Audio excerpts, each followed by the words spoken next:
Hello everyone, good morning, नमस्कार। कैसे हैं? आई होप आप सब बहुत बढ़िया होंगे। आपकी तैयारियां बहुत ही बेहतरीन चल रही होंगी और आप कर रहे होंगे सीटेट एग्जाम की तैयारी, तो आपकी तैयारी बहुत ही बेहतरीन चल रही होगी। क्या आप कर रहे हैं किसी भी टीचिंग एग्जाम की तैयारी? जरूरी नहीं कि आप सीटेट की एग्जाम की तैयारी कर रहे हैं, आप किसी भी टीचिंग एग्जाम की तैयारी कर रहे हैं। अगर आप प्राइवेट स्कूल में पढ़ा तक रहे हैं तब भी आप उनसे इजिली कनेक्ट हो सकते हैं। और सीटेट तो इस बार का आपका बहुत आसानी से क्लियर हो जाएगा, क्योंकि मैं उस वे में सारी पीपीटी के माध्यम से, उस वे में यानी प्रीवियस ईयर क्वेश्चंस के माध्यम से बहुत ही अच्छे तरीके से मैं कोशिश कर रहा हूं कि सारे वीडियो हम आप तक पहुंचाएं, ताकि आपका सीटेट एक बार में आसानी से क्लियर हो जाए। और आज जो है हमारी सीडीपी यानी क्लास नंबर 1, आज जो है हमारी एक नई प्लेलिस्ट स्टार्ट होने जा रही है। इससे पहले मैंने हिंदी पेडोलॉजी को और हिंदी को बहुत ही बेहतरीन तरीके से प्लेलिस्ट के माध्यम से सारे वीडियोस हमने आप तक पहुंचा दिए हैं। और सीडीपी भी हमारी एक प्लेलिस्ट कंप्लीट हो चुकी थी। फिर उसके बाद में हमारी हिंदी पेडोलॉजी, देन हमारी साइंस पेडोलॉजी फिनिश होने के बाद में आज हमारी फिर से एक नई प्लेलिस्ट स्टार्ट हो रही है, जहां पे हम सीडीपी को क्लास 1, क्लास 2 ऐसे करके डिटेल में डिस्कस करेंगे बहुत ही बेहतरीन ढंग से। अगर आप पुरानी प्लेलिस्ट ना देख के ये वाली प्लेलिस्ट देखेंगे तो आपको और ज्यादा सीखने को मिलेगा, क्योंकि इस सेशन में हम क्या करने वाले हैं, मतलब ये जो प्लेलिस्ट स्टार्ट होने वाली है, यहाँ पे हम बहुत ही बेहतरीन तरीके से और सारे के सारे प्रीवियस ईयर क्वेश्चंस को लेके आपका टेस्ट कराएंगे मॉक टेस्ट के रूम में, ताकि आपका मतलब कि जो सीटेट की तैयारी है बहुत ही बेहतर हो सके और आउट आप 30 में 30 चला सके। मतलब सीटेट में पूरा पूरा ये रहने वाला है कि आप हिंदी को और जो सीडीपी में मतलब पूरा पूरा स्कोर करेंगे, अगर आप मेरे से पढ़ के जा रहे हैं। मैं ये नहीं कह रहा हूं कि आप मेरे से पढ़िए, जहां से भी आपको समझ में आता है आप वहां से बेहतर तैयारी करिए। ये नहीं, टाइम पास नहीं होना चाहिए, है ना, कि आज यहां पढ़ रहे हैं कल वहां पढ़ रहे हैं। एकदम विधिवत तरीके से तैयारी कीजिए, ताकि एक आपको सही राह दिख सके। और देखो, पहली बात तो एक आपकी अप्रोच डेवलप होनी चाहिए सही तरीके से, है ना, जब आप रेगुलर कंटिन्यूस पढ़ेंगे तो, है ना। चलते फिर आपका टाइम वेस्ट बिल्कुल भी नहीं करेंगे। आज का सेशन आपके लिए बहुत ज्यादा जबरदस्त होने वाला है। और अगर आप पहली बार आए हैं तो प्लीज यार लाइक शेयर कर देना, ताकि जब भी मैं एक नया वीडियो बनाऊंगा तो आपके पास नोटिफिकेशन आ जाएगा। होपफुली आप बहुत अच्छे होंगे, आपकी तैयारियां बहुत ही बेहतरीन चल रही होंगी।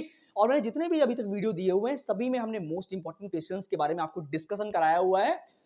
वही है कि अगर आप देखो, मैं कितना ही अच्छा पढ़ा लूं, जब तक आप खुद से एनालिसिस नहीं करेंगे, चीजों को पढ़ने की कोशिश नहीं करेंगे, तब तक सारी चीजें क्लियर नहीं हो सकती ना। तो हो सके तो आप तैयारी करते रहिए और नोट्स बनाते रहिए बढ़िया से, क्योंकि एक टाइम के बाद में क्या होता है कि हमको रिवाइज तो करना पड़ता है। जब हम एग्जाम टाइम जाते हैं, सेंटर पे जाते हैं, तो उससे पहले जब हम एक बार रिवाइज कर लेते हैं तो तैयारी हमारी और बेहतर हो जाती है। चलिए, सारे क्वेश्चंस को बहुत ही बेहतर तरीके से पढ़ेंगे। ओवरऑल आज कुछ 15 क्वेश्चन डिस्कस करेंगे जो बहुत ही ज्यादा मोस्ट इंपॉर्टेंट है आपके लिए। फर्स्ट क्वेश्चन को पढ़ते हैं और समझने की कोशिश करेंगे कि हमारा फर्स्ट क्वेश्चन क्या कह रहा है। सारे क्वेश्चन बहुत ही बेहतरीन है और बार बार प्रीवियस में रिपीट होते हैं, चाहे आप किसी भी क्वेश्चन की बात करें। मतलब ये क्वेश्चन ऐसे, देखो पैसेज की बात करें, जो हमारी अभी पिछली प्लेलिस्ट हिंदी पेडोलॉजी की, हमने हिंदी गद्यांश और पद्यांश की प्लेलिस्ट के बारे में बात करी थी।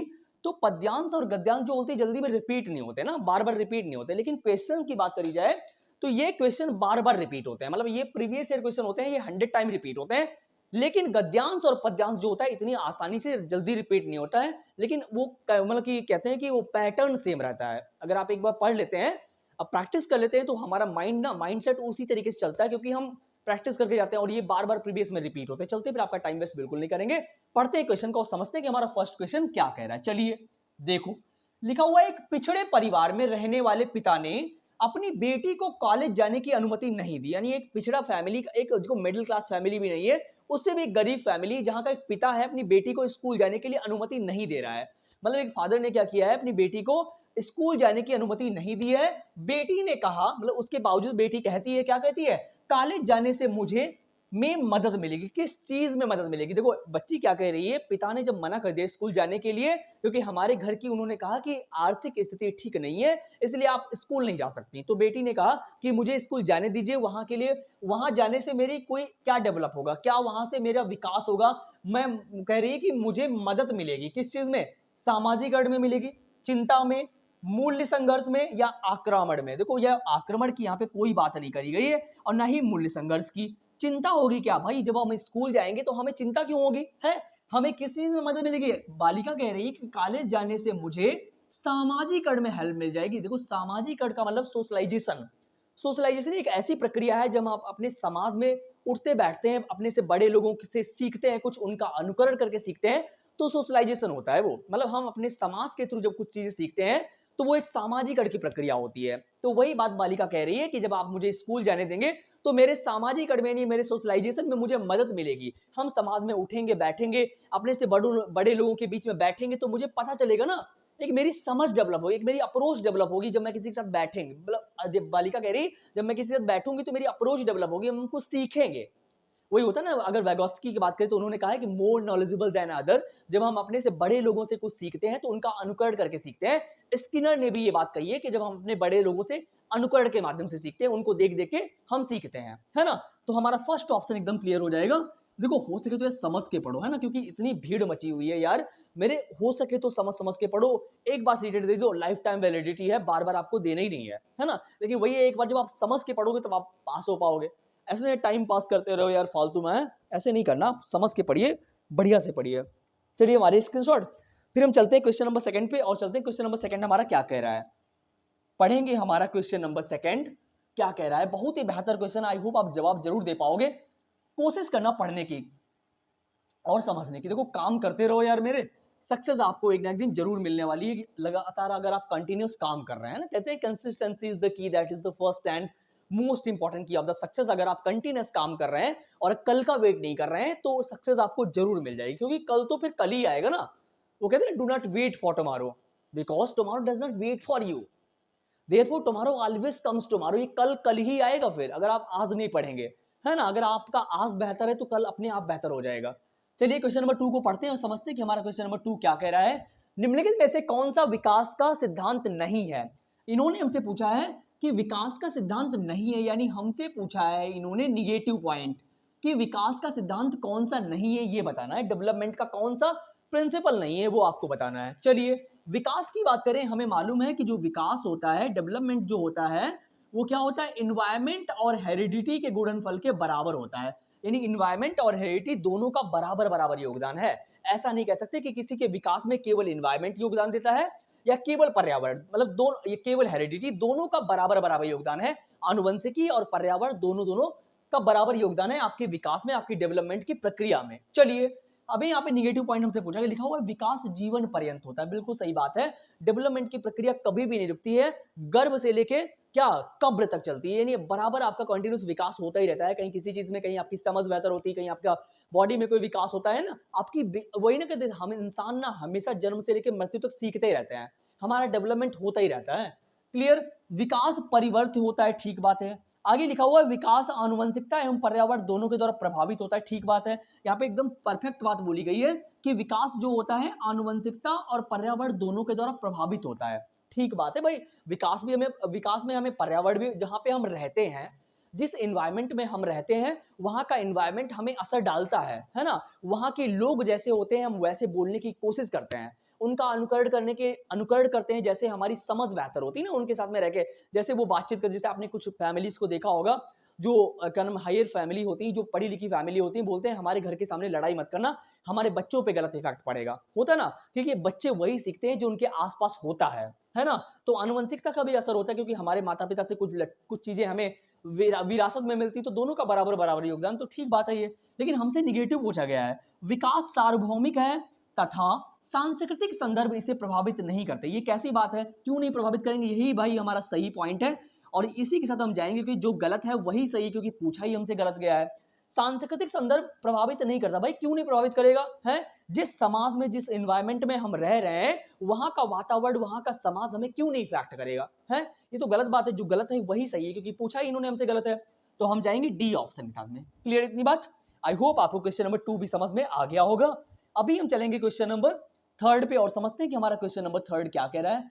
बहुत ही बेहतर क्वेश्चन, बार बार रिपीट होते हैं, सेशन को लगातार कंटिन्यू प्रिपेयर कर लीजिएगा। और ये हमारी पहली प्लेलिस्ट का, मतलब इस प्लेलिस्ट का जो दिसंबर 2025 का जो पहली प्लेलिस्ट है CDP की है ना। इससे पहले जो दी है वो पुरानी वाली प्लेलिस्ट है, और इसमें जितने भी वीडियो हम लाएंगे सभी में इतनी मोस्ट इंपॉर्टेंट तरीके से वही क्वेश्चन जो 100 टाइम रिपीट होते हैं हम उन्हीं को डिस्कस करेंगे।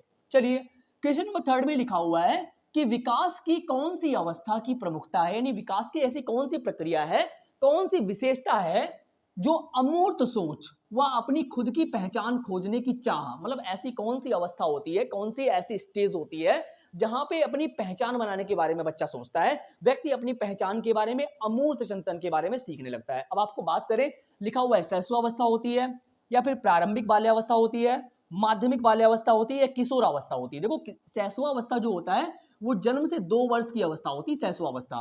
प्रारंभिक बाल्यावस्था 2 से 6 वर्ष की अवस्था जो होती है वो प्रारंभिक बाल्यावस्था होती है। माध्यमिक की बात करें तो 6 से 11 वर्ष, कितने 8 से 11 बोल सकते हो आप। लेकिन किशोरावस्था जो होती है वो हमारी 11 से 18 वर्ष होती है, लेकिन अगर WHO के अकॉर्डिंग चलेंगे तो 10 से 19 होती है हमारी वर्ल्ड हेल्थ ऑर्गेनाइजेशन के अनुसार, यानी WHO के अनुसार किशोरावस्था जो होती है वो 10 से 19 होती है। बाकी वैसे अगर देखा जाए तो 11 से 18 वर्ष की जो स्टेज होती है वो किशोरावस्था होती है। लेकिन यहां पे बोला गया क्वेश्चन में कि कौन सी स्टेज है जहां पे अमूर्त चिंतन आ जाता है और व्यक्ति अपनी पहचान के बारे में, अपनी पहचान बनाने के बारे में सोचता है। अब बताओ, क्या जन्म से 2 वर्ष की ऐसी स्टेज है जहां पे बच्चा अपनी पहचान बनाएगा? बच्चा पहचान बनाएगा भाई, वो तो पैदा हुआ है यार, उसे क्या पता अभी है। प्रारंभिक बाल्यावस्था 2 से 6 वर्ष की उम्र में क्या ही बच्चा अपनी पहचान बनाएगा। प्रारंभिक बाल्यावस्था में 8 से 11 वर्ष की उम्र में क्या ही बच्चा अपनी पहचान बनाएगा। एक ही हमारे पास बचा हुआ है किशोरावस्था।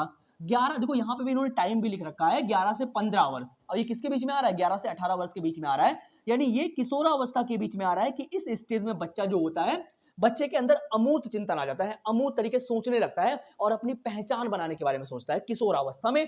तो इस अवस्था के बारे में आई होप आपको पता ही होगा और इनके बारे में हम डिटेल डिस्कशन दे चुके हैं पहली वाली प्लेलिस्ट में, सारा बहुत ही बेहतर तरीके से। यहाँ पे हम सिर्फ क्वेश्चन के बारे में डिस्कस करें, क्योंकि बिकॉज ये मॉक टेस्ट है आपके लिए, तो हम क्वेश्चन डिस्कस कर रहे हैं। चलिए, आई होप आपको क्वेश्चन नंबर 3 भी समझ में आ ही गया होगा। अब हम चलते हैं क्वेश्चन नंबर 4 पे और समझेंगे हमारा क्वेश्चन नंबर 4 क्या कह रहा है। चलिए देखो, लिखा हुआ है विकास के बारे में निम्न में से कौन सा कथन सही नहीं है। फिर से हमसे निगेटिव पॉइंट पूछा गया है कि विकास के बारे में कौन सा कथन सही नहीं है। फिर से हमसे निगेटिव पॉइंट पूछ दिया, डेवलपमेंट की प्रक्रिया में कौन सा निगेटिव पॉइंट है। लिखा हुआ है विकास एक खास क्रमानुसार चलता है। ठीक बात है, ये बात अपने आप में बहुत पॉजिटिव है कि विकास जो होता है क्रम से चलता है। जैसे मान लीजिए बच्चा पहले पैदा होता है, फिर धीरे धीरे थोड़ा बड़ा होता है, फिर वयस्क होता है, फिर ओल्ड स्टेज में जाता है। ऐसा तो नहीं कि पहले बच्चा बूढ़ा होगा, फिर छोटी स्टेज में जाएगा, फिर बड़ी स्टेज में जाएगा, ऐसा कुछ होगा है। सबसे हमारा क्रम होता है कि बच्चा पहले पैदा होता है, शैशवावस्था में होता है, फिर पूर्व संक्रियात्मक अवस्था में होता है, फिर एडल्ट में, धीरे धीरे करके उसके स्टेज में बढ़ता हुआ चला जाता है ना। तो ये एक क्रम है, ये एक साइकोलॉजिकल क्रम है कि ये स्टेजेस में बच्चा हुआ, मतलब कि अपनी एक स्टेज को पार करते हुए बच्चा बड़ा होता है। तो ये बात ठीक बात है, लेकिन हमसे निगेटिव पूछा गया है विकास विभेदन व एकीकरण के सिद्धांत का पालन करता है। आगे लिखा हो विकास केंद्र से बाहर की दिशा में अग्रसर होता है। ठीक बात है, पहले अपनी बॉडी को संभालना सीखोगे, फिर बाद में अपने हाथों को, उंगलियों को संभालना सीखोगे, तो ये बात भी ठीक है। विकास विभेदन व एकीकरण के सिद्धांत का पालन करता है, ठीक बात है, लेकिन हमारे पास एक निगेटिव पॉइंट है, विकास पैर से सिर की ओर होता है। ये गलत बात है। विकास पैर से सिर की ओर थोड़ी ना, पहले बच्चा जो होता है अपना सिर संभालना सीखता है, फिर उसके बाद में अपने आउटसाइड पार्ट संभालना सीखता है ना। बच्चे पहले अपनी रीढ़ की हड्डी, अपना सर, अपना गर्दन, जो बड़ी बड़ी चीजें हैं उनको संभालने की कोशिश करता है, बाद में उसके हाथ पैर जो होते हैं वो संभल जाते हैं, है ना। तो पैर से सिर की ओर नहीं होता है विकास, जो होता है सिर से पैर की ओर होता है, प्रॉक्सिमल डेवलपमेंट जिसको बोलते हैं, या फिर केंद्र से बाहर की ओर। ठीक बात है, लेकिन ये गलत बात थी हमारे पास, और जो गलत है वही सही है, क्योंकि पूछा ही हमसे गलत गया है ना। चलिए, आई होप आपको क्वेश्चन नंबर 4 भी समझ में आ ही गया होगा। अभी हम चलते हैं क्वेश्चन नंबर 5 पे और समझते हैं कि हमारा क्वेश्चन नंबर 5 क्या कह रहा है। बच्चों में व्यक्तिगत विभिन्नताओं का प्रमुख कारण क्या होता है। भाई, बच्चों में विभिन्नताएं क्यों होती हैं, बताओ। इन्होंने बोला है कि बच्चों में व्यक्तिगत विभिन्नताओं का कारण क्या है, अब आपको बताना है। चलिए क्वेश्चन ऑप्शन पढ़िए और बताइए बच्चों में विभिन्नताएं क्यों है, यानी हर एक व्यक्ति जो है वो अलग अलग टाइप का क्यों है, एक ही जैसा क्यों नहीं दिखता है, ये विभिन्नताएं क्यों है।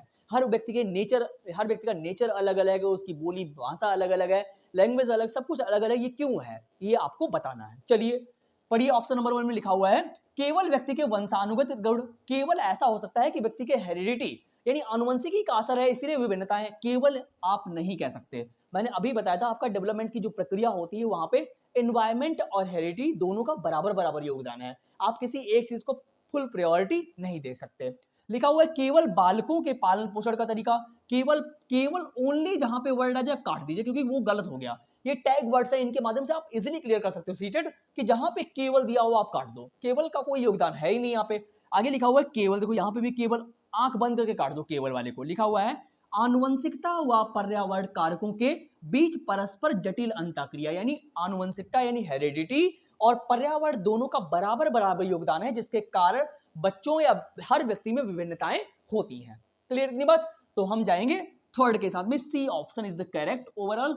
अब हम चलेंगे आगे क्वेश्चन नंबर 6 पे और समझते हैं कि हमारा क्वेश्चन नंबर 6 क्या कह रहा है। आगे बढ़ेंगे, सामाजिकरण, सोशलाइजेशन के बारे में यहाँ पे टॉपिक आया है। सामाजिकरण की प्रक्रिया के बारे में इतनी बार बता चुका हूं कि मुझे बार बार बताने में थोड़ा सा अजीब यार लगने लगा हुआ है मेरे यार, कि बार बार इसके बारे में क्या ही बताऊं। एक नॉर्मल सा क्वेश्चन, एक नॉर्मल सा एग्जाम है सीटेट, जहां पे कोई भी निगेटिव मार्किंग नहीं है, आप इजीली पास कर सकते हो अगर आपने थोड़ी सी भी प्रिपरेशन करी है ना, क्योंकि निगेटिव मार्किंग कोई है ही नहीं। केवल आप, अगर आप ओबीसी से हैं तो आपको 82 मार्क्स लाने पड़ते हैं, अगर आप जनरल से हैं तो आपको 90 मार्क्स लाने पड़ते हैं। चलिए, और हम पूरा पूरा पैटर्न आपको बता चुके हैं। पढ़िए, सामाजिकरण क्या होता है, सोशलाइजेशन की प्रक्रिया कैसी है, रैखिक व निश्चित प्रक्रिया है। भाई निश्चित तो कुछ होता ही नहीं कि आप बिल्कुल फिक्स है। जब जीवन ही फिक्स नहीं है यार मेरे, तो फिर क्या ही फिक्स होगा, है ना। जब आपको इंसान का भरोसा नहीं कि आज जाए कल जाए, क्या होगा क्या नहीं होगा, हमें कल का भरोसा नहीं है, हम अपने प्रेजेंट को जीते हैं, हर इंसान अपने प्रेजेंट को जीता है, वही बात है। तो फिक्स तो कुछ भी नहीं है ना, कि सरल व एक आयामी प्रक्रिया है। एक आयामी प्रक्रिया नहीं होती। हम एक तरीके से थोड़ी ना सीखते हैं। हमारे समाज में कई तरीके के लोग रहते हैं जिनसे मिलकर हम बात करते हैं, सीखते हैं। हम अपने समाज में कई तरीके से सीखते हैं, क्योंकि सोशलाइजेशन के बारे में बात हो रही ना। सोशलाइजेशन वही है जो हमारे समाज में है, हम अपने समाज से सीखते हैं। तो ऐसा नहीं कह सकते कि एक आयामी, ये बहुआयामी है, मल्टी डायमेंशनल है ना। एक कॉम्प्लेक्स प्रक्रिया है, कॉम्प्लेक्स प्रोसेस है, जटिल प्रक्रिया है ना। जटिल व बहुआयामी, देखो आ गया ऑप्शन में, अनम्य व सार्वभौमिक। अरे यार क्या ही बोल रहे हो, हैं हमारे पास एक ही बेटर दिख रहा है, जटिल व बहुआयामी प्रक्रिया है। यानी अगर हम बात करें सोशलाइजेशन की, तो ये एक कॉम्प्लेक्स और मल्टी डायमेंशनल प्रक्रिया है, यानी कई दिशाओं में विकास होता है। सोशलाइजेशन हमारा कई दिशाओं में होता है। हम जिन लोगों से मिलते हैं उनसे कुछ सीखने की कोशिश करते हैं, है ना। अगर आप कुछ आगे बढ़ना चाहते हैं, कुछ काम करना चाहते हैं, वरना तो आप बंद कमरे में पड़े रहो, कोई दिक्कत नहीं, है ना, कोई नहीं आपको कुछ बोलेगा। कुछ काम करोगे तो 1000 लोग बोलने वाले भी आएंगे, अरे तेरे खानदान में तो किसी ने किया नहीं, तुम कैसे करोगे, हैं ऐसे ही बोलेंगे ना जब आप कुछ काम करोगे। चलिए पढ़ते हैं क्वेश्चन नंबर आगे, क्वेश्चन नंबर 6 पे, और चलेंगे क्वेश्चन नंबर 6 पे, समझते हैं कि हमारा क्वेश्चन नंबर 6 क्या कह रहा है। थोड़ा समझने की कोशिश करना। कई सारे लोग मुझे बोल चुके हैं अपनी स्पीड कम करिए। भाई मेरे नहीं कम हो रही यार, मेरे कई तरीके से कई बार कोशिश करता हूं कि थोड़ा सा स्लो बोलूं थोड़ा सा स्लो बोलूं, लेकिन वही है, मेरी हैबिट पड़ी हुई है, कमी नहीं हो रही यार कि थोड़ा मैं स्लो बोलूं। वही होता है कि मैं थोड़ा स्लो बोलता तो लगता है यार मैं चुप सा हो गया हूं, है ना। कोशिश करना, क्योंकि वही होता है कि अगर ज्यादा धीरे बोलूं तो इंसान ना क्या करता है, 2 पे लगा के सुनता है, स्पीड बढ़ा के पढ़ता है, वही हो जाता है। तो मैं ऑब्वियसली इतनी तेज बोलता हूँ, क्या करूँ यार, है ना। चलिए फिलहाल के लिए कोशिश करता हूँ कि थोड़ा सही हो जाए। थोड़े दिन के बाद लाइव क्लासेस आएंगी जल्दी, हम अपने स्टूडियो को बेटर करने की कोशिश कर रहे हैं डे बाई डे थोड़ा सा। अभी क्योंकि अभी एक कैमरा हम जल्दी परचेज करने वाले हैं, पीटीजेड कैमरा, जहां से हम जल्दी लाइव आना स्टार्ट कर देंगे, फिर आपकी बेहतर क्लास लेंगे। अभी भी अगर आप कोई कमेंट करेंगे तो जल्दी हम कमेंट, आपके कमेंट के अकॉर्डिंग नेक्स्ट वीडियो प्लान करते हैं। फिलहाल के लिए सारे एक एक कमेंट का हम रिप्लाई देते हैं, वही हो जाता है। लेकिन लाइव में बात ये अलग हो जाती है, थोड़ा सा मुझे लगता है कि लाइव चलाने में इंसान डिस्ट्रैक्ट हो जाता है यार, है कमेंट देखे कि पढ़ाए।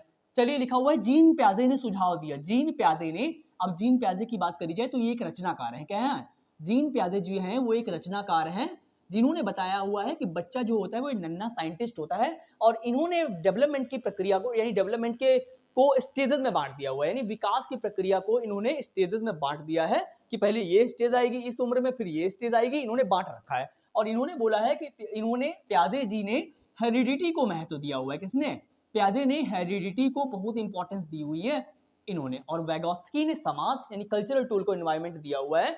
लेकिन हम जा रहे हैं जीन प्याजे के अकॉर्डिंग। इन्होंने बोला है, जीन प्याजे ने सुझाव किस बात का दिया, बच्चे बड़ों से अलग सोचते हैं और सीखते हैं, भाषा विकास को सुसाध्य करती है, बच्चों की सोच वयस्कों से मात्रात्मक रूप से भिन्न होती है, बच्चे खाली प्लेट के जैसे नहीं होते हैं। चॉम्स्की ने बोल रखा है कि बच्चे के अंदर लैंग्वेज एक्विजिशन डिवाइस होती है, जिसके माध्यम से बच्चा किसी भी लैंग्वेज को इजीली समझ सकता है शुरुआत में जब वो पैदा होता है, यानी वो जन्मजात क्षमता के साथ में, इस जन्मजात क्षमता के साथ में पैदा होता है।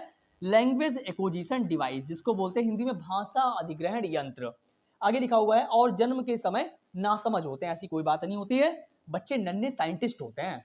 आगे लिखा हुआ है, बच्चों की सोच वयस्कों से मात्रात्मक रूप से भिन्न होती है, ये कोई बात थोड़ी ना हुई। भाषा विकास को सुसाध्य करती है, हमारे पास एक ही बेटर दिख रहा है, बच्चे बड़ों से अलग सोचते हैं और सीखते हैं, यानी बच्चे जो होते हैं थोड़ा सा बड़ों से अलग सोचते हैं और उन्हीं का अनुकरण करके सीखते हैं। आगे लिखा हुआ है ना, बच्चा जो है शुरुआत में अपने आसपास के लोगों से सीखता है ना। जब बच्चा बड़ा होता है तो उसके आसपास जैसे लोग बोलते हैं वैसे बोलने की कोशिश करता है, होता है कि नहीं होता है। तो चलिए हम जाएंगे फर्स्ट के साथ में, और आई होप आपको समझ में आ गया होगा। सेशन अच्छा लग रहा हो तो प्लीज यार लाइक शेयर कर देना, ताकि मेरा भी थोड़ा मोटिवेशन बढ़ जाएगा। अगर आप पहली बार आए हो, किसी प्राइवेट स्कूल में पढ़ा तक रहे हो, तब भी आप जुड़ सकते हो। और मुझे कमेंट करिए, अगर आप डेमो के लिए भी सेशन चाहते हो, तब भी मैं आपके लिए पूरी कोशिश करूंगा कि मैं आपके लिए सेशन तैयार कर सकूं। चलिए क्वेश्चन नंबर 7 में क्या लिखा हुआ है, निम्न में से किस युग्म का मिलान सही है। चलिए बताइए कौन सा यहाँ पे सही है। पॉजिटिव पॉइंट पूछा गया हमसे,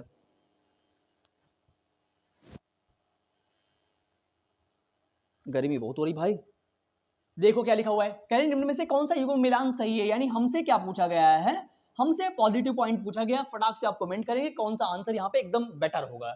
लिखा हुआ है शिशु अवस्था 6 से 11 साल। भाई शिशु अवस्था तो क्या होती है, जन्म से 2 वर्ष की अवस्था होती है, 6 से 11 साल थोड़ी ना होती, तो गलत हो गया। माध्यमिक बाल्यावस्था 26 साल, क्या ही यार भाई। आगे अमूल संक्रियात्मक अवस्था 11 से अधिक, ठीक बात है। पूर्व संक्रियात्मक चरण, पूर्व संक्रियात्मक 2 से थोड़ी ना होता है? ये तो और पहले की अवस्था है। लिखा हुआ एक ही बात हमारे यहाँ पास सही लिख रही है, अमूर्त संक्रियात्मक अवस्था 11 से अधिक होती है, ठीक बात है। जहां पे हमारे अंदर क्या होता है, अमूर्त चिंतन आ जाता है। किशोरावस्था की बात हो रही है यहाँ पे, किसकी बात हो रही है, किशोरा अवस्था की बात हो रही है। जब बच्चा 11 से 18 वर्ष के बीच में होता है तो वहां पे बात हो रही है 11 से अधिक। देखो लिखा हुआ 11 साल से अधिक की बात हो रही है जब अमूर्त चिंतन आता है, तो ये बात एकदम पॉजिटिव पॉइंट है, और जो पॉजिटिव है वही सही है, हमसे पूछा गया था। चलिए हम सीडी भी पढ़ रहे हैं, यहाँ पे जहां पे बच्चा आपको एक्टिव दिख जाए, हम पढ़ रहे हैं बाल विकास। क्या पढ़ रहे हैं, बाल विकास। जहां पे बच्चा आपको एक्टिव दिखे आप उस ऑप्शन के साथ जाइएगा, कभी भी ऑप्शन गड़बड़ हो ही नहीं सकता। 110%, जब बच्चा एक्टिव होगा उसी के साथ जाइए, 110%। चाइल्ड सेंटर्ड एजुकेशन हम दे रहे हैं, है ना। चलिए अब चलते हैं क्वेश्चन नंबर 8 पे, समझते हैं कि हमारा क्वेश्चन नंबर 8 क्या कह रहा है। देखो क्वेश्चन नंबर 8 में कोहलबर्ग पे बात आई है। कोहलबर्ग ने नैतिक विकास दिया हुआ है, नैतिक सिद्धांत के बारे में बात कही है, वही से रिलेटेड क्वेश्चन आया है। लिखा हुआ है कोहलबर्ग ने नैतिक विकास के सिद्धांत की कौन सी एक प्रमुख आलोचना है।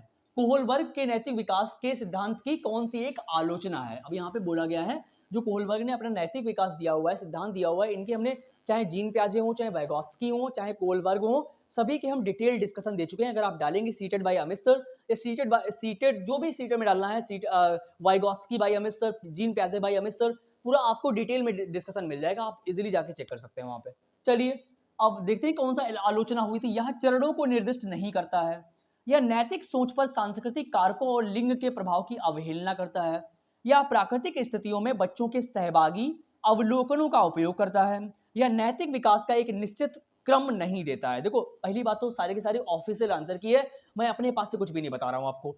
इसमें आलोचना की बात करिए तो एक ही ऑप्शन हमारे पास है, या नैतिक सोच पर सांस्कृतिक कारकों और लिंग के प्रभाव की अवहेलना करता है। हमारे पास बी ऑप्शन है, यही हमारा ऑफिशियल आंसर की। मैं इसमें अपने पास से क्या ही बताऊं। वैसे मैं जेंडर स्टीरियोटाइप के बारे में बहुत सारे सेशन दे चुका हूं। जेंडर स्टीरियोटाइप क्या है कि जहां पे जेंडर रूढ़िवादिताओं को खत्म करने की कोशिश की जा रही है अभी, है ना। ऐसा नहीं कि काम जो है वो बांट दिया गया है कि घर पुरुष जो है वो बाहर कमाने जाएगा और महिला जो है वो घर में काम करेगी, ऐसी चीजें नहीं है। कि जो मतलब जो भी चीजें हैं वो सब खत्म किया जाए, रूढ़िवादिताओं को खत्म किया जा रहा है कि इनको समाज ने बनाया हुआ है ना। जेंडर स्टीरियोटाइप को अभी खत्म किया जा रहा है, तो हम जाएंगे इस ऑप्शन के साथ में क्योंकि यही हमारा एकदम क्लियर है। चलिए अब चलते हैं क्वेश्चन नंबर 9 पे और समझेंगे हमारा क्वेश्चन नंबर 9 क्या कह रहा है। लिखो देखो बहुत ही बेहतरीन तरीके से क्वेश्चन आया है। क्वेश्चन आया है वैगॉत्स्की पे। लेव वैगॉत्स्की का मानना था क्या। अब आप मुझे बताओगे कमेंट करके कि लेव वैगॉत्स्की का मानना क्या था। अब इनके बारे में बात की जाए तो ये भी इन्होंने दिया हुआ है क्या दिया हुआ है, सांस्कृतिक सिद्धांत दिया हुआ, सामाजिक सांस्कृतिक सिद्धांत दिया हुआ है। वैगॉत्स्की के अकॉर्डिंग इन्होंने दिया हुआ है अपना क्या, 1 मिनट।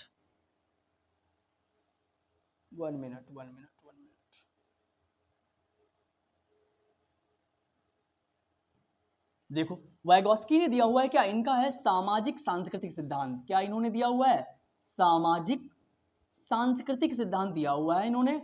अगर बात करी जाए वैगॉत्स्की, ये इनके सिद्धांत का नाम है और इन्होंने समाज को बहुत बड़ा योगदान दिया हुआ है। इन्होंने समाज को बहुत बड़ा इंपॉर्टेंस दिया हुआ है कि बच्चे अपने आसपास के लोगों से मतलब कि आसपास के लोगों से ही सीखते हैं, ऐसा समझ लीजिएगा। और इन्होंने कल्चरल टूर यानी पेपर में कल्चरल टूर से रिलेटेड एक क्वेश्चन आएगा जरूर, वैगॉत्स्की से रिलेटेड आएगा ही आएगा, जहां पे भी सामाजिक समाज का इंपॉर्टेंस दिख जाए आप उसके साथ जाना। चलिए पढ़ते हैं ऑप्शन को, देखते हैं वैगॉत्स्की का क्या मानना था। बच्चों को जो प्रस्तुत किया जाता है वे उसका निष्क्रिय रूप से पुनरुत्पादन करते हैं। निष्क्रिय क्यों, सक्रिय होना चाहिए था, ये तो गलत हो गया। निष्क्रिय के साथ नहीं जाना है, जहां पे मैंने बोला कि बच्चा एक्टिव हो आप उस ऑप्शन के साथ जाइए, कभी भी गड़बड़ हो ही नहीं सकता। आगे लिखा हुआ है बच्चे बड़े की मदद से अपनी समझ खुद से बनाते हैं। बच्चे उद्दीपन व प्रतिक्रिया का अनुकूलन करके सीखते हैं। अनुकूलन की प्रक्रिया या उद्दीपन की प्रक्रिया की बात नहीं हो रही। बच्चे तब सीखते हैं जब उन्हें उपयुक्त भौतिक इनाम, अरे इनाम की बात नहीं हो रही, सजा दंड की बात सब खत्म कर दी गई है। एक ही ऑप्शन हमारे पास बेटर दिख रहा है कि बच्चे बड़े की मदद से अपनी समझ खुद से बनाते हैं। सिंपल फंडा है कि बड़ों की मदद से यानी more knowledgeable then other, MKO आपने पढ़ा हुआ जब आपने वैगॉत्स्की को पढ़ा होगा, मोर नॉलेजेबल देन अदर, जो हमसे ज्यादा पढ़ा लिखा होता है उनसे हम जानने की कोशिश करते हैं, है ना, उनसे समझ के हम अपनी खुद की समझ बनाते हैं, अपने से बड़ों लोगों के बारे में हम थोड़ा उनसे सीखते हैं और फिर अपनी समझ बनाते हैं कि हमको नहीं, हमको भी काम करना है, हम भी ऐसे कर पाएंगे, है ना। इंसान दूसरे लोगों को देख के खुद मोटिवेट हो जाता है कि भाई मुझे ऐसे करना है, मुझे भी ऐसा करना चाहिए, होता है कि नहीं होता है। चलिए हम जाएंगे बी ऑप्शन के साथ में, ये हमारा एकदम क्लियर है। आप चलेंगे क्वेश्चन नंबर 10 पे और समझते हैं कि क्वेश्चन नंबर 10 में क्या बात बोली जा रही है। चलिए क्वेश्चन नंबर 10 को पढ़ते हैं। देखो क्वेश्चन नंबर 10 में फिर से इन्हीं पे बात आई है, लेव वाइगोत्स्की पे। देखो वाइगोत्स्की ने लिखा हुआ है, क्या बात यहां पे कही गई क्वेश्चन नंबर 10 में। देखो लिखा हुआ है, लेव वाइगोत्स्की ने संज्ञानात्मक विकास के सिद्धांत में, यानी जो इनका विकास, जो इनका हाइपोथेसिस या प्रिंसिपल जो है इनका संज्ञानात्मक विकास है, विकास के सिद्धांत में जैसे मनोवैज्ञानिक उपकरणों को बहुत महत्वता दी है। यानी किस चीज को इन्होंने महत्व दी है, वाइगोत्स्की की बात करी जा रही है, किस चीज को इन्होंने महत्व किया, इन्होंने भाषा को महत्व दिए, कैलेंडर को, कैलकुलेटर को, मोबाइल को। देखो इनकी तो बात करी नहीं गई, है ना, सिर्फ कैलेंडर की इन्होंने कोई बात नहीं कही, ना तो कैलकुलेटर की ना मोबाइल की, इन्होंने भाषा, लैंग्वेज की बात करी है, लैंग्वेज कल्चरल टूल की, यानी भाषा को इन्होंने बहुत बड़ा, कहते हैं ना कि भाषा जो होती है वो संप्रेषण का माध्यम होती है, कम्युनिकेशन का एक माध्यम होती है, जिसके माध्यम से हम अपनी बातें आप तक पहुंचा पा रहे हैं। तो वाइगोत्स्की ने भी लैंग्वेज को बहुत इंपॉर्टेंस दी हुई है, इसी की बात यहाँ पे करी जा रही है, यानी हम जाएंगे भाषा के साथ में, भाषा को वाइगोत्स्की ने इंपॉर्टेंस दी हुई है अपने संज्ञानात्मक विकास में। चलिए आई होप आपको क्वेश्चन नंबर 10 समझ में आ ही गया होगा, हो सके तो नोट्स बना रहे होंगे आप, सीटेट का नोटिफिकेशन जस्ट आउट होने वाला ही है, और जब आउट होता है तब कुछ लोग पढ़ने बैठते हैं कि लाओ अब हम पढ़ लें, और उसी बीच जो बहुत पहले से तैयारी कर रहे होते हैं तो उनकी तैयारी बेटर हो ही जाती है, क्योंकि जो पहले से इंसान पढ़ेगा तो उसकी तैयारी बेटर हो ही जाएगी, है ना, जब तक नोटिफिकेशन आउट होगा। क्वेश्चन नंबर 11 में क्या बोला गया है, एक प्रगतिशील कक्षा में, यानी एक कक्षा क्लासरूम जो है, प्रिंटरेस्ट इन्वायरमेंट, जो क्लासरूम बहुत ही बेहतर है उसकी क्या विशेषता होती है, यानी जो क्लासरूम बहुत ही बेटर होता है, बहुत ही बेहतरीन होता है, जहां पे बच्चे अच्छे तरीके से सीख सकते हैं, उसकी विशेषता क्या है, ये बात आपसे पूछी गई है। ऑप्शन नंबर 1 में लिखा हुआ है कि बच्चों का सीखना इनाम व सजा के प्रयोगों से नियंत्रित होता है। देखो इनाम और सजा की कोई बात नहीं करी गई है, सिंपल फंडा है, डब्ल्यूएचओ ने साफ बना रखा है, मना कर रखा है कि आप मार पीट नहीं सकते, बच्चों को सजा वगैरह, मुर्गा मुर्गी कुछ नहीं बना सकते, ये सख्त खिलाफ है ना। Question number option number B में लिखा हुआ है, बच्चों को सख्त निगरानी में रखना चाहिए और अनम्य पाठ्यचर्या अपनानी चाहिए। ऐसा कुछ नहीं, निगरानी में रखने की क्या जरूरत, सख्त वातावरण उनको नहीं देना है, थोड़ा उनको फ्रेंडली देना है, कि ताकि बच्चा अपनी बात कह तो सके एटलीस्ट आपसे, है ना। तो कुछ टीचर्स क्या होते हैं कि बच्चों को एकदम डंके की चोट पे मार तोड़ के रखते हैं, भाई आप अगर आप इस तरीके से बनोगे, क्योंकि आज के टीचर को थोड़ा संवेदनशील होना चाहिए, जैसी हमारी जनरेशन आ गई है ना, क्योंकि ऐसे में बच्चा पढ़ना तो वैसे भी नहीं चाह रहा है, और ऊपर से तो आप इतने सख्त हो तो कहां से पढ़ पाएगा। थोड़ा फ्रेंडली माहौल रखो तो बच्चा अपनी बात को एटलीस्ट कह तो पाएगा, अपने क्वेश्चन को पूछ तो पाएगा। जैसे देखो मुझे तो ऐसा कभी भी इन्वायरमेंट नहीं मिला, हालांकि मैं अपने बच्चों को ऐसे इन्वायरमेंट देता हूं कि ताकि वो मुझसे पूछ तो सके एटलीस्ट, है। जब बच्चा अपनी बात को कह पाएगा तो आप उसका आकलन कर पाओगे कि बच्चे ने कहां तक सीखा हुआ है ना। वैसे हर किसी की अपनी अपनी सोच होती है, अपनी अपनी थिंकिंग होती है, जिस तरीके से जिसको पढ़ाना अच्छा लगता है वही सही है फिलहाल के लिए। ऑप्शन नंबर 3 में लिखा हुआ है, सीखने को सुसाधित करने के लिए वेधन व अभ्यास की विधि का पालन किया जाता है। अरे यार, सीखने का आधार, ऑप्शन नंबर डी में लिखा हुआ है, सीखने का आधार प्रत्यक्ष अनुभव व संवाद होते हैं। बिल्कुल सही बात है कि अगर आप डिस्कशन करा रहे हैं, अनुभव के माध्यम से अपने प्रश्न पूछ रहा है, प्रत्यक्ष सामने प्रश्न पूछ रहा है, तो वहां पे क्या होगा, जब बच्चा अपनी बात को आपके सामने करेगा और आप डिस्कस करोगे, यानी प्रॉब्लम कहां पे आ रही है, बच्चे को समझ में आ कहां पे नहीं रहा है, जब आप ऐसे में डिस्कशन करोगे तो बच्चा जल्दी सीख पाएगा, अपनी बात को कहेगा तो आप अपने उसके डाउट भी सॉल्व कर पाओगे। जब वो कुछ बोलेगा ही नहीं, क्लास में चुपचाप बैठा हुआ, आप पढ़ा के आए चले गए, तो कहां से डिस्कशन होगा, है ना। क्लासरूम प्रिंट रिच होता है, वहां पे माहौल बना होना चाहिए कि टीचर पढ़ा रहा है, ऐसा होना चाहिए, है ना। तो हम जाएंगे डी ऑप्शन के साथ में, जहां पे कोलैबोरेटिव डिस्कशन हो रहा हो, सहयोगात्मक अधिगम हो रहा हो, जहां पे बच्चे आपस में डिस्कस करते हो, कोलैबोरेट करते हो, सहयोग करते हो, है ना। तो वहां पे लैंग्वेज जो होती है अच्छी होती है, वहां पे अधिगम अच्छा होता है। अधिगम क्या होता है, जहां पे हम रूल रेगुलेशन करके सीखते हैं कोई चीज। अर्जन क्या होता है, जहां पे हम इन्वायरमेंट के थ्रू सीखते हैं। चलिए चलते हैं क्वेश्चन नंबर 12 पे, समझते हैं कि क्वेश्चन नंबर 12 हमारा क्या कह रहा है। समझेंगे क्वेश्चन नंबर 12 को, बहुत ही बेहतर क्वेश्चन है, आई होप आप जवाब जरूर दे पाओगे। चलिए पढ़ते हैं, लिखा हुआ है क्वेश्चन नंबर 12 में, शिक्षकों का क्या यार, शिक्षकों का, थोड़ा सही लिख लेना, ये हमारे टाइपिंग मास्टर है भैया, उनको बहुत काम करना पड़ता है यार, थोड़ा गलतियां हो जाती हैं। लिखा हुआ है, शिक्षकों का कौन सा व्यवहार बच्चों में जेंडर रूढ़िवादिता पक्षपात कम करने में मदद करेगा। देखो हमसे पूछा गया है कि जेंडर स्टीरियोटाइपिंग जो फैली पड़ी है दुनिया में, समाज में, कि लड़का ये करेगा, लड़की ये करेगी, लड़का जो है वो कार वगैरह से खेलेगा, लड़की जो है वो गुड़ियों से खेलेगी, ये जो मानसिकता या मेंटेलिटी बनी हुई है, इसको कम करने के लिए मदद मिलेगी किस ऑप्शन में? चलिए, हमसे पूछा गया है पॉजिटिव पॉइंट और हम जाएंगे पॉजिटिव के साथ में, बताइएगा कौन सा ऑप्शन यहाँ पे बेटर होगा। चलिए, ऑप्शन नंबर 1 में लिखा हुआ है कक्षा में केवल लड़कों को भारी कुर्सी मेज उठाने को कहना। जब केवल लड़कों को भारी वजन उठाने के लिए कहोगे तो लड़कियां क्या है? ऐसा थोड़ी ना है कि लड़के ही सब कुछ कर लेंगे, है ना? तो केवल जब आप केवल लड़कों पे बात करोगे, दोनों को बराबर ही मौका दो ना भाई, कुछ भी करो, आप कुछ भी पढ़ा रहे हो, कुछ भी डिस्कस कर रहे हो, दोनों को बराबर मौका दो, ठीक है? जब एज अ टीचर आपके लिए सब सेम होते हैं ना, तो मेरे टीचिंग मेथड भी हमेशा वही, I always use image colourful presentations, focus on the group activities to engage my whole students. For me, every student is equal and special on their way. मतलब मेरी पूरी जर्नी में I have try to 5 year teaching experience, हमने पूरे 5 साल में अपने सारे बच्चों को एकदम सिमिलरिटी यानी एक तरीके से रखा हुआ है ना? सभी को बराबर बराबर चांस मिलता है कि आप लड़के हैं तो भी आपको बराबर मौका मिलेगा, लड़की है तब भी बराबर मौका मिलेगा। आप क्वेश्चन पूछ सकते हैं इजीली तरीके से, जितना मेरे से आता है। वैसे तो मेरा स्टेटस ही है, मैं लर्नर, और हर इंसान सीखता है, सिखाता रहता है। ऐसा नहीं कह सकते कि मैं सर्वगुण संपन्न हो गया हूं, मैं तो नहीं कहता भाई, हर इंसान नहीं होता है, जीवन भर इंसान सीखता है, तो ये तो हमारा सही नहीं, गलत पॉइंट है। आगे लिखा हुआ है खेल के लिए गुड़िया व घर केवल लड़कियों को देना। देखो बात वही आ गई, केवल पे नहीं जाना है आपको, जहां केवल दीजिए काट दो, मैंने पहले बता दिया था। देखभाल करने वाले व्यवसायों का जिक्र केवल औरतों, केवल जहां पे आ जाए काट दो भाई मेरे। सभी जेंडर में स्वायत्तता व सहानुभूति के गुण विकसित करना, बिल्कुल सही बात, एकदम पॉजिटिव पॉइंट दिया गया है। सभी में, सभी जेंडर में, चाहे लड़का है चाहे लड़की है, आपको सभी में सहानुभूति के देना है, यानी बराबर बराबर महत्व देना है, दोनों को बराबर बराबर मौका देना है। एज अ टीचर आपके लिए दोनों बच्चे सेम ही होते हैं, है ना? पूरी क्लासरूम में जितने बच्चे बैठे हैं आपके लिए सेम है, क्योंकि आजकल समावेशी शिक्षा चल रही है। क्या वो इंक्लूसिव एजुकेशन, आप बराबर बराबर मौका सभी को दीजिए और सभी लोगों को एक साथ बैठा के पढ़ाइए, सहयोगात्मक अधिगम कराइए। चलिए, आई होप आपको क्वेश्चन नंबर 12 भी समझ में आ ही गया होगा। अब हम चलेंगे क्वेश्चन नंबर 13 पे और समझेंगे हमारा क्वेश्चन नंबर 13 क्या कह रहा है।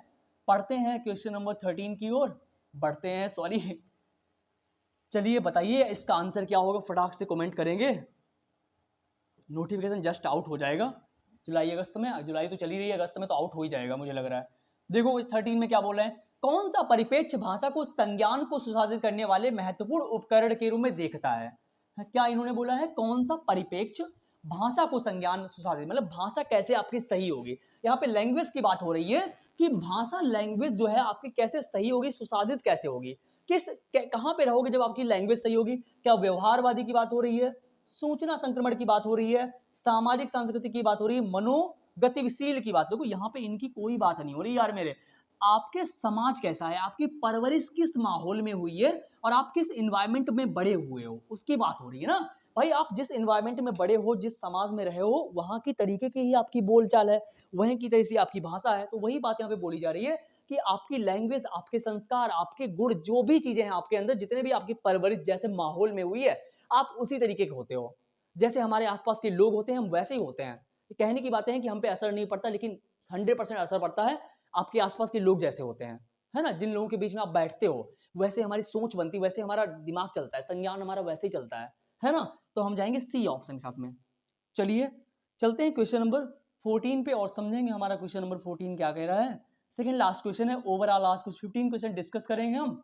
देखिए क्वेश्चन नंबर 14 में क्या बोला गया है, बताइए जरा, पढ़ के कमेंट करके। लिखा हुआ है निम्नलिखित में से अर्थपूर्ण अधिगम के लिए आकलन की विशेषता क्या होनी चाहिए।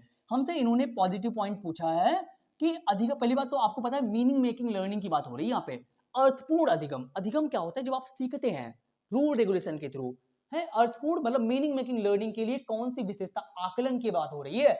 निम्नलिखित में से अर्थपूर्ण अधिगम के लिए आकलन की विशेषता क्या होनी चाहिए, मानकीकृत होनी चाहिए, व्यापक होनी चाहिए, रचनात्मक होनी चाहिए, गुणात्मक होनी चाहिए। आपको पता है यहाँ पे सबसे ज्यादा जो क्रिएटिव दिख रहा है वो रचनात्मक दिख रहा है, लेकिन ऑफिशियल आंसर की में व्यापक भी आया है। मतलब इस बार क्या हुआ था, अभी 23 में नहीं, 23 में, हाँ 23 में दोनों को ऑफिशियल आंसर की मान लिया गया था। यानी अगर आपने ये बी ऑप्शन लगा के आए तब भी सही था, सी लगा के आए थे तब भी सही था, कोई मिसप्रिंट हो ही गया होगा। लेकिन यहाँ पे व्यापक भी सही है और रचनात्मक सही है, लेकिन अगर ज्यादा जाना है 100% तो आप रचनात्मक के साथ में जाइएगा, क्योंकि ये ज्यादा ऑप्शन सही है ना? क्योंकि मीनिंग मेकिंग लर्निंग वही होगी जहां पे क्लासरूम अच्छा होगा, डिस्कशन अच्छा हो रहा होगा, कोलैबोरेशन अच्छा हो रहा होगा। रचनात्मक यानी क्लास रचनात्मक तरीके से एक्टिव होगा जहाँ पे बच्चा, है ना? तो हम जाएंगे सी के साथ में। क्लियर इतनी बात? चलिए अब चलते हैं क्वेश्चन नंबर 15 पे और समझेंगे हमारा क्वेश्चन नंबर 15 क्या कह रहा है। लास्ट क्वेश्चन है, आई होप आप जवाब जरूर दे पाओगे। लिखा हुआ है छात्रों के विविध समूह के साथ बातचीत करते समय एक शिक्षक को क्या नहीं करना चाहिए। अब यहाँ पे फिर से हमसे निगेटिव पॉइंट पूछा गया है कि शिक्षक को क्या नहीं करना चाहिए। बताइए कमेंट करके कि इसका आंसर क्या होगा। निगेटिव पॉइंट हमसे पूछा गया, फटाक से कमेंट करिए।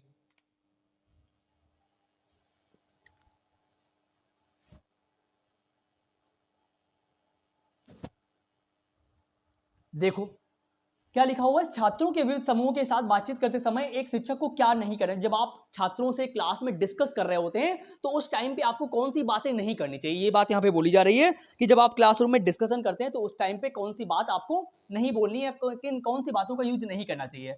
बहस और चर्चा को प्रोत्साहन करना। भाई बहस और चर्चा तो करोगे ऑब्वियसली, डिस्कस तो करोगे ना, ये तो पॉजिटिव है। अपने स्वयं के पूर्वाग्रहों और रूढ़ियों पर चिंतन करोगे, ठीक बात है। अपने पूर्वाग्रह, अपने अनुभवों को तो शेयर करोगे ना, ये भी बात ठीक है कि आप अपने अनुभव शेयर कर रहे हो बच्चों को कि ऐसे ऐसे करना है, उनको मोटिवेट कर रहे हो। आगे लिखा हो व्याख्यान पद्धति को एकमात्र शैक्षणिक रणनीति के रूप में अपनाना। ठीक बात है, आप व्याख्यान पद्धति को एक शैक्षणिक रणनीति के रूप में, एकमात्र रणनीति के रूप में मतलब कि यूज कर रहे हो। ऐसा नहीं कि केवल पढ़ाने का केवल व्याख्यान विधि होती है, बहुत सारे मेथड होते हैं जिनके थ्रू आप पढ़ा सकते हैं। इसीलिए यहाँ पे बोला गया कि व्याख्यान विधि को भी आप एकमात्र विधि के रूप में यूज कर सकते हैं। ठीक बात है, हमने एलिमिनेट कर लिया आंसर इजीली। क्या लिखा हुआ, एक समान पाठ्यक्रम और मानकीकृत मूल्यांकन का पालन। अब भाई यहाँ पे क्यों एक समान पाठ्यक्रम सभी को क्यों दोगे। भाई कोई बच्चा कैसा है, कोई कैसा है, कोई क्लासरूम स्टैंडर्ड के अकॉर्डिंग, बच्चे के अकॉर्डिंग उसका सिलेबस होता है। ऐसा थोड़ी ना कि सभी का सेम होगा और रोज आप उनका मूल्यांकन कर रहे हो डेली पर डेली, ऐसा नहीं होना चाहिए ना। तो एक ही हमारे पास निगेटिव है और जो गलत है वही सही, क्योंकि पूछा ही हमसे गलत गया है। आई होप आपको सारा सेशन अच्छा लगा होगा। कोशिश मेरी यही रहती है कि आपको सेशन समझ में आए, अच्छा लगे, है ना। तो ओवरऑल आउट ऑफ 15 आपने कितने सही किए वो आप मुझे कमेंट में जरूर बता के जाइएगा। सेशन कैसा लगा हो तो वो जरूर लाइक शेयर कर देना यार मेरे। अगर आप किसी भी टीचिंग एग्जाम की तैयारी कर रहे हो तब भी आप जुड़ जरूर जाइएगा हमसे, और आउट ऑफ 15 आपने कितने सही किए वो आप मुझे जरूर बता दीजिएगा, है ना। और अगर आप किसी भी प्राइवेट स्कूल में पढ़ा रहे हो तब भी हमसे इजीली कनेक्ट हो सकते हो।